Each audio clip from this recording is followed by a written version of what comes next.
बोलिए आयो लाल चौ जय झूलेलाल। दाड़ो सुठो। विश्व सिंधु फाउंडेशन के अध्यक्ष श्री गुरमुख जागवानी जी, लोकसभा सांसद और हमारे बहुत ही डायनेमिक सांसद श्री शंकर लालवानी जी और डॉक्टर राजू मनवानी जी, श्री बांसदेव देवनानी जी, स्पीकर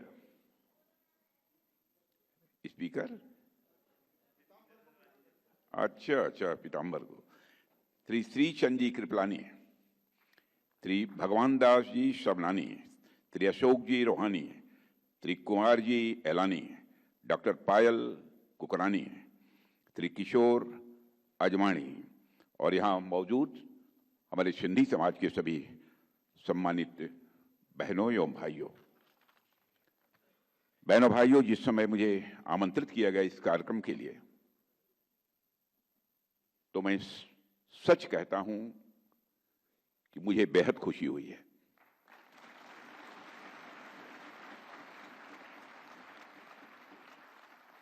सिंधी समाज का आज से नहीं वर्षों से मेरा बहुत ही नजदीकी रिश्ता रहा है, अपनापन का रिश्ता रहा है, क्योंकि हमारा जो संसदीय निर्वाचन क्षेत्र है, उस संसदीय निर्वाचन क्षेत्र लखनऊ में भी बड़ी संख्या में हमारे सिंधी समाज के लोग रहते हैं।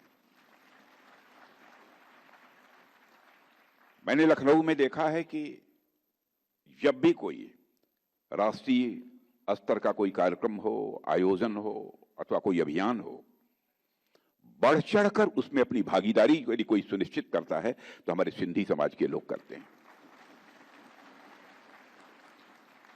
आज मैं जब आप सबके बीच यहां पर खड़ा हूं, इस मंच पर आते ही मुझे याद आई श्रद्धेय संत आसुराराम जी महाराज की। हमारे लखनऊ में रहते थे, प्रायः मैं जाता था तो उनका दर्शन करता था, लेकिन विधि का विधान है, जो आया है उसे शरीर त्यागना ही है। अब वो हमारे बीच नहीं रहे, मैं आप सबके बीच अपनी तरफ से भी उन्हें श्रद्धांजलि अर्पित करता हूं। साथियों, आप सबके बीच इस कार्यक्रम में उपस्थित होकर सचमुच मुझे बेहद खुशी हो रही है। और आप सब जानते होंगे कि रामायण में एक श्लोक है, जिस श्लोक में राजा दशरथ जी कहते हैं, प्राचीना सिंधु सौवीरा सौराष्ट्रा दक्षिणा पथा। इस श्लोक से साफ हो जाता है कि सिंधु प्रदेश राजा दशरथ के राज्य का हिस्सा था।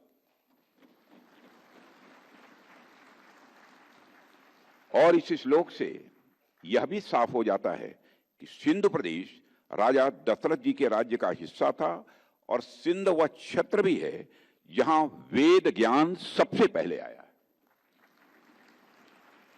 ओम का उच्चार भी यहां सबसे पहले हुआ है। यही इसकी विशेषता है। भारत देश की सनातन संस्कृति में मैं जानता हूं कि हमारी सभ्यता की शुरुआत सप्त सिंधु के रूप में जानी जाती है। जहां मां गंगा को हमारी संस्कृति में सबसे पूज्य माना गया है, वही सिंधु नदी तो भारतीय अस्मिता की सबसे बड़ी प्रतीक मानी जाती है। और आप में से कई लोग इस बात को जानते होंगे कि दूसरे देशों में भारत की पहचान ही सिंधु नदी से की जाती है, जिसे रोमन लोगों ने इंडस रिवर कहा है। भारत के बारे में जिस पश्चिमी इतिहासकार ने लिखा है उसका नाम है मेगास्थनीज और उसकी किताब का नाम है इंडिका। यानी भारत की कल्पना आप सिंधु नदी के बिना तो कर ही नहीं सकते। भारत के विभाजन के कारण मेरे साथियों, सिंधु नदी का एक बड़ा हिस्सा आज तो पाकिस्तान में चला गया है। पूरा सिंध प्रांत ही आज पाकिस्तान में है, मगर इसका अर्थ यह नहीं है कि सिंध और सिंधी समाज का महत्व हमारे लिए आज कम हो गया है। इसका यह मतलब नहीं है। हमारे लिए उनका महत्व आज भी उतना है जितना हजारों साल पहले था। और यही कारण है कि साल 2005 में सुप्रीम कोर्ट ने हमारे राष्ट्रगान से सिंध शब्द निकालने की याचिका को खारिज करते हुए कहा था कि सिंध शब्द केवल एक भौगोलिक स्थान से जोड़कर नहीं देखा जाना चाहिए, क्योंकि यह शब्द भारत और सिंधी समाज की सांस्कृतिक पहचान से पूरी तरह जुड़ा हुआ है। आज भी हम लोग बड़े गर्व से गाते हैं पंजाब, सिंध, गुजरात, मराठा, और आगे भी गाते रहेंगे, सदैव गाते रहेंगे। जब तक हमारा अस्तित्व है तब तक हम गाते रहेंगे। और साथियों, आज हम जब सिंधी समाज की बात करते हैं तो हम केवल एक समुदाय की बात नहीं करते हैं, बल्कि एक ऐसी विरासत की बात करते हैं जो सनातन का अटूट हिस्सा है, जिसकी जड़ें भगवान राम से जुड़ी हुई हैं, जिसने हमारी संस्कृति और सभ्यता को समृद्ध करने में अपना बहुत बड़ा योगदान किया है। ऐसी विरासत को मैं हृदय से प्रणाम करता हूं। देवियों और सज्जनों, आज सिंधी समाज भारत और विश्व भर में अपनी मेहनत और प्रतिभा के लिए जाना जाता है। सिंधी समाज ने अपनी मेहनत से, अपनी प्रतिभा से भारत में ही नहीं बल्कि विश्व में एक अपनी पहचान बनाई है, और सिंधी समाज ने अपनी अनूठी पहचान को बराबर बनाए रखा है। यह सिंधी समाज की सबसे बड़ी विशेषता है। चाहे वो सिंधी भाषा की मिठास हो, या संत काव्य हो, या फिर सिंधी कला की जीवंतता हो, यह हमारी साझा परंपराओं को दर्शाते हैं। और साथियों, विभाजन के कठिन दौर में जब सिंधी समाज को अपनी जन्मभूमि छोड़नी पड़ी थी, पलायन करना पड़ा था, मैं मानता हूं तब भी आपने हिम्मत नहीं हारी थी। यह आपकी विशेषता है। आपने न केवल अपने लिए एक नई शुरुआत की, बल्कि व्यापार, शिक्षा, कला और सामाजिक सेवा के क्षेत्र में जो आपने अभूतपूर्व योगदान दिया है, उसे किसी भी सूरत में भुलाया नहीं जा सकता है। और साथियों, सिंधी समाज के संतों और महान आत्माओं ने मानवता को बहुमूल्य संदेश दिए हैं। इस सच्चाई को भी कोई नकार नहीं सकता है। मैं आज महाकवि चैनराय स्वामी, संत कंवर राम जी, संत रामदास साहिब, स्वामी लीला शाह, स्वामी शांति प्रकाश सहित सभी सिंधी संतों को शीश झुकाकर नमन करता हूं। और मैं आज साधु टी.एल. वासवानी जी को भी याद करना चाहता हूं, जिन्होंने अपने प्रयासों से शिक्षा के क्षेत्र में एक अमिट छाप छोड़ी है। और साथियों, उन्होंने वेजिटेरियन लिविंग के विचार को बढ़ावा देने के लिए और एनिमल वेलफेयर की दिशा में महत्वपूर्ण जो कार्य किए हैं, उसे यह भारत देश कभी भूल नहीं सकता है। मेरे बहनों भाइयों, जैसा कि मैंने पहले भी कहा है, इस कार्यक्रम में आकर मुझे बेहद खुशी हो रही है, और इस प्रसन्नता का एक और कारण है, वह है इस कार्यक्रम का प्रायोजन। आज हम नागरिकता संशोधन विधेयक के संबंध में यहां एकत्रित हुए हैं। जैसा मुझे बताया गया है, वर्ष 2019 में मैंने ही लोकसभा में इस नागरिकता संशोधन विधेयक को पेश किया था। यह विचार गृह मंत्री रहते हुए मेरे मन में कैसे आया था? ये बैठे हैं हमारे लखनऊ के लोग, सब सारे लोग यहां, इन लोगों ने इसकी जानकारी मुझे दी थी और बताया था ऐसा कुछ होना चाहिए। और मुझे इस बात की भी जानकारी मिली कि कुछ सिंधी समाज के और विभिन्न वर्गों के लोग जो कि नॉन मुस्लिम हैं, वह दिल्ली में भाग कर आए हुए हैं और झोपड़ियों में बड़ी दयनीय स्थिति में वो रह रहे थे। मैं स्वयं उनको देखने गया था, और वहां से लौटने के बाद मैंने फैसला किया कि इनको समुचित नागरिकता देने के लिए जो भी कानून आवश्यक होगा हम बनाएंगे। प्रधानमंत्री मोदी जी से मैंने बात की, मैंने कहा मैं इस दिशा में अब आगे बढ़ रहा हूं। बिल तैयार हुआ, लोकसभा मैंने पेश किया, लोकसभा में पारित भी हुआ, लेकिन वह 2019 का अंतिम दौर था, कुछ ही महीने शेष बचे थे, राज्यसभा में बहुमत नहीं था। मैंने कई विपक्ष के लोगों से भी बात की, लेकिन लोगों ने समर्थन देने से इनकार कर दिया। तो मैंने कहा चलिए इस साल नहीं होगा तो अगले साल तो पास होकर ही रहेगा। और फिर जब गृह मंत्री अमित जी बने तब मैंने उनसे कहा और उन्होंने फिर उस काम को आगे बढ़ाया। देवियों, सज्जनों, यह बात ध्यान देने वाली है कि हमारी सरकार ने कई पड़ोसी देशों से धार्मिक उत्पीड़न से बचने के लिए वर्ष 2024 तक भारत आए अल्पसंख्यक समुदायों के सदस्यों को बिना पासपोर्ट के भारत में रहने की अनुमति दी है।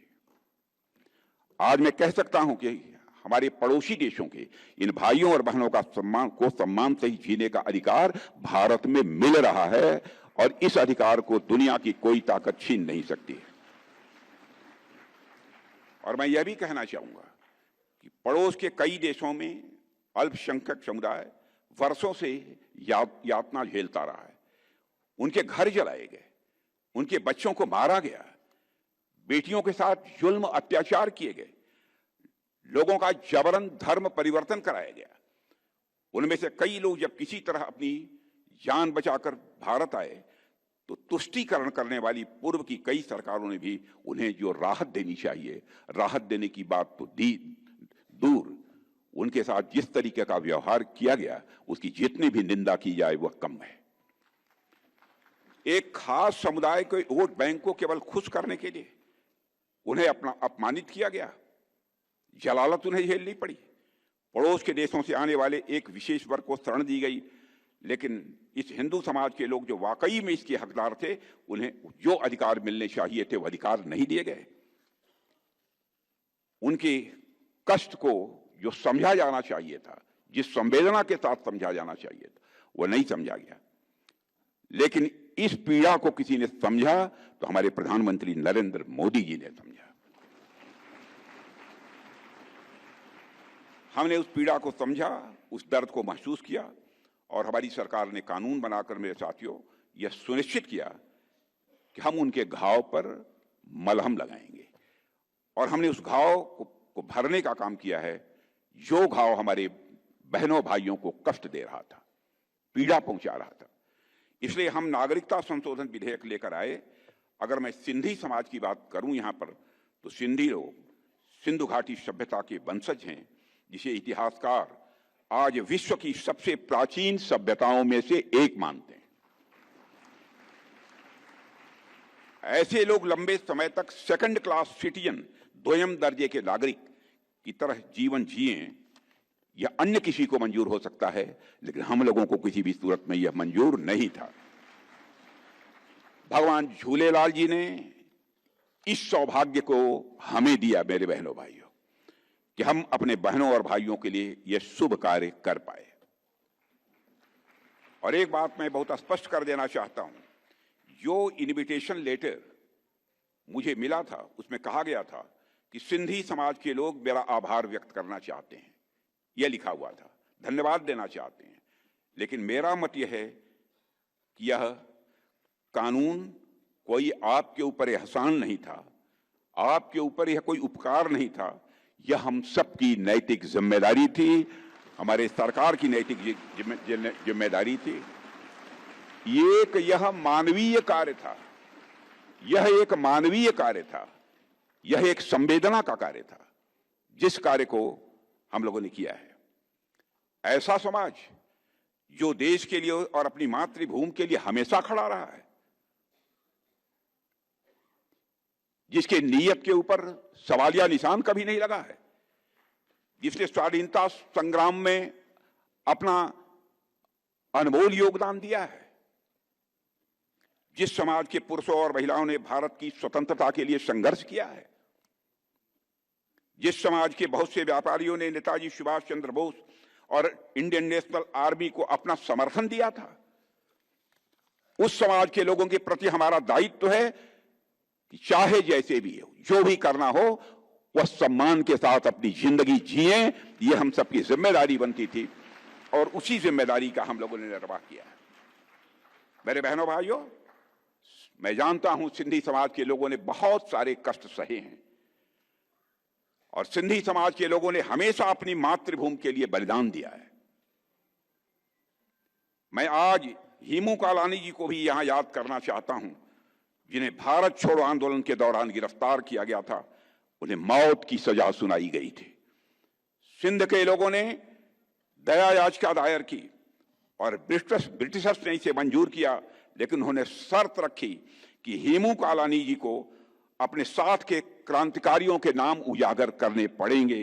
लेकिन हेमू कालानी जी ने इसे साफ इनकार कर दिया था। यह थी एक नेशनल स्पिरिट, यह थी एक राष्ट्र भक्त की प्रखर भावना। और हेमू कालानी जी को 21 जनवरी 1943 को फांसी दे दी गई थी। आप कल्पना कीजिए कि उस समय वह केवल 19 वर्ष के थे। 19 वर्ष के युवा के अंदर किस प्रकार से प्रखर राष्ट्रीय स्वाभिमान की भावना थी, क्या देशभक्ति का जज्बा था उस जवान का, क्या मातृभूमि के लिए उस नौजवान का प्रेम था।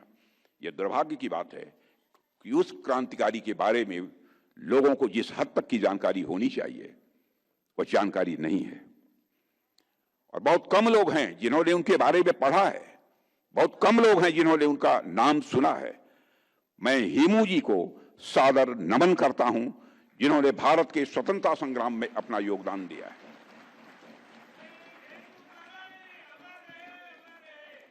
साथियों, वर्ष 1947 में जब भारत स्वतंत्रता का उत्सव मना रहा था, तब विभाजन की त्रासदी की वजह से बहुत बड़ी जनहानि हुई थी और लाखों लोगों को अपने घरों से विस्थापित होना पड़ा था। इस कारण सिंधी समाज को भी बहुत कुछ खोना पड़ा है। साथ ही उन्हें एक छल का भी शिकार होना पड़ा। वह छल किया उस समय की सरकार ने। पार्टीशन के समय कांग्रेस ने सिंध के लोगों को भारत आने के लिए मना किया। पार्टीशन के समय सिंध के लोगों को आने के लिए उन्होंने मना किया, जबकि उन लोगों को पता था कि सिंध में हिंदू माइनॉरिटीज को कितना खतरा था। भारत के विभाजन की घोषणा के तुरंत बाद अखिल भारतीय कांग्रेस समिति ने 14 जून को दिल्ली में एक बैठक बुलाई और उस बैठक में सिंध, पंजाब और बंगाल के हिंदुओं और सिखों ने विभाजन के विचार का विरोध किया था। उन्होंने इस बैठक में विभाजन के खिलाफ मतदान भी किया था और यह भी मांग की थी कि उसकी सुरक्षा के लिए प्राविधान किए जाएं। हालांकि कांग्रेस के उच्च नेतृत्व ने उनकी मांगों को अनदेखा कर दिया था। उस समय ऐसे समय में राष्ट्रीय स्वयंसेवक संघ ने सिंधी समाज की बेहद मदद की थी। मैं समझता हूं कि सिंधी समाज उसे नहीं भुला सकता है। संघ ने हिंदू समाज के लोगों को सेल्फ डिफेंस ट्रेनिंग भी दी थी और 1943 से लेकर 1947 तक संघ के तत्कालीन सरसंघ चालक श्री गोलवलकर जी ने कई बार सिंध का दौरा भी किया था। वे सिंध के सभी प्रमुख शहरों में गए थे और वहां के प्रमुख हिंदू और सिंधी नेताओं, व्यापारियों, वकीलों और शिक्षाविदों से मिले।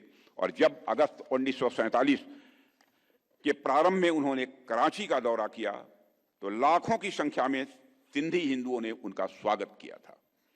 इस दौरान संघ से सिंधी जुड़ाव स्वाभाविक रूप से बढ़ा था। और साथियों, भारतीय जनता पार्टी हमेशा से सिंधी समाज के लोगों और उनकी संस्कृति के पक्ष में खड़ी रही है और भविष्य में सदैव खड़ी रहेगी। और बहुत कम लोगों को यह बात याद है कि सिंधी भाषा को 8वीं अनुसूची में शामिल करने के लिए श्रद्धेय अटल बिहारी वाजपेयी ने बहुत ही प्रयास किए थे। और वर्ष 1957 में जब अटल बिहारी वाजपेयी पहली बार लोकसभा के सदस्य चुने गए थे तो उन्होंने एक गैर सरकारी विधेयक भी संसद में पेश किया था, जिसमें उन्होंने सिंधी भाषा को संविधान की 8वीं अनुसूची में शामिल करने की मांग की थी। लेकिन श्रद्धेय अटल बिहारी वाजपेयी जी के द्वारा पेश किया गया यह बिल संसद में विरोध के कारण पारित नहीं हो पाया था। वर्ष 1967 में जब लोकसभा में सिंधी भाषा को 8वीं अनुसूची में शामिल करने के लिए बिल आया तो श्रद्धेय अटल जी ने इसका समर्थन करते हुए कहा था, मैं उनका कोट आपके सबके सामने रखना चाहता हूं, जो अटल बिहारी वाजपेयी जी ने कहा था, सिंधी में भारत की आत्मा बोलती है, सिंधी में भारत की आत्मा बोलती है। सिंधी का रक्षण और विकास हमारे देश के सांस्कृतिक विकास का ही एक अंग है। मैं हिंदी भाषी हूं, लेकिन सिंधी मेरी मौसी है और मैं सिंधी का उतना ही आदर करता हूं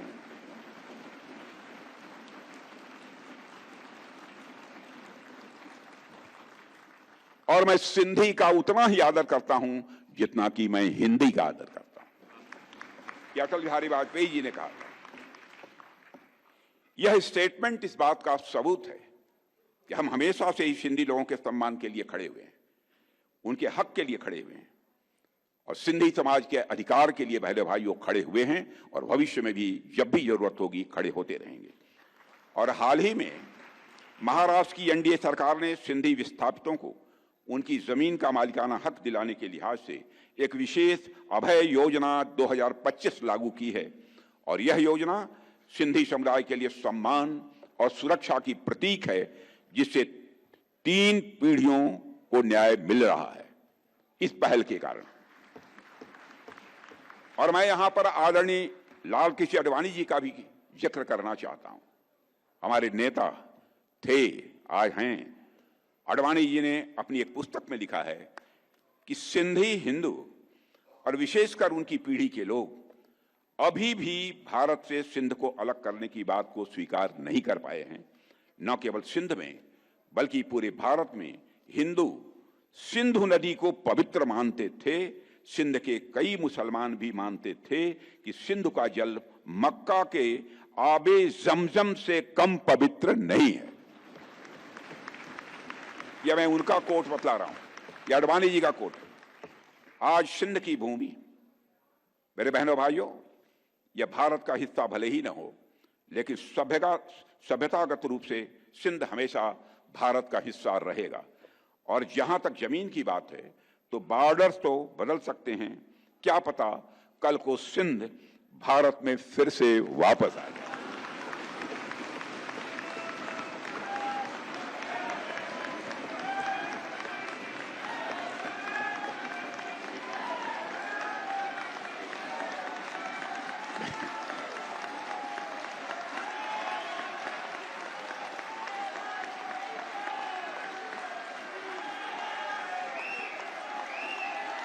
लेकिन सिंध के हमारे लोग लेकिन सिंध के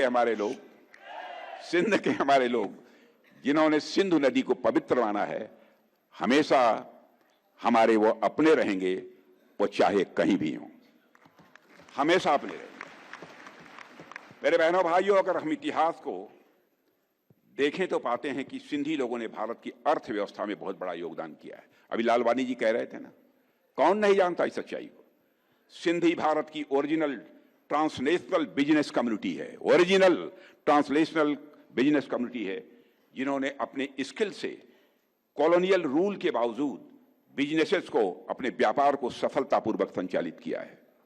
अंग्रेजों की हुकूमत होने के बावजूद मॉडर्न बैंकिंग मेथड्स जैसे बिल डिस्काउंटिंग और साथ ही साथ प्रामिजरी नोट्स की उत्पत्ति सिंधु व्यापारियों द्वारा शुरू की गई हुंडी और पर्ची प्रणालियों से जो शुरू हुई है। पार्टीशन के बाद सिंधी समाज ने भारत में जीरो से शुरुआत की है। मेरे बहन भाइयों, सभी जानते हैं, जीरो से आप लोगों ने शुरुआत की है, लेकिन उन्होंने सफलता के नए आयाम गढ़े हैं। और आज भारत सहित दुनिया के देशों में सिंधी समाज के लोग समाज निर्माण के कार्यों में अपना बहुत बड़ा योगदान कर रहे हैं। ऐसा शायद ही कोई क्षेत्र हो जहां अपनी सरनेम का कोई व्यक्ति नेतृत्व करता न मिल जाए। आनी सरनेम का कोई व्यक्ति नेतृत्व करता न मिल जाए, शायद ही देश में ऐसा कोई क्षेत्र हो।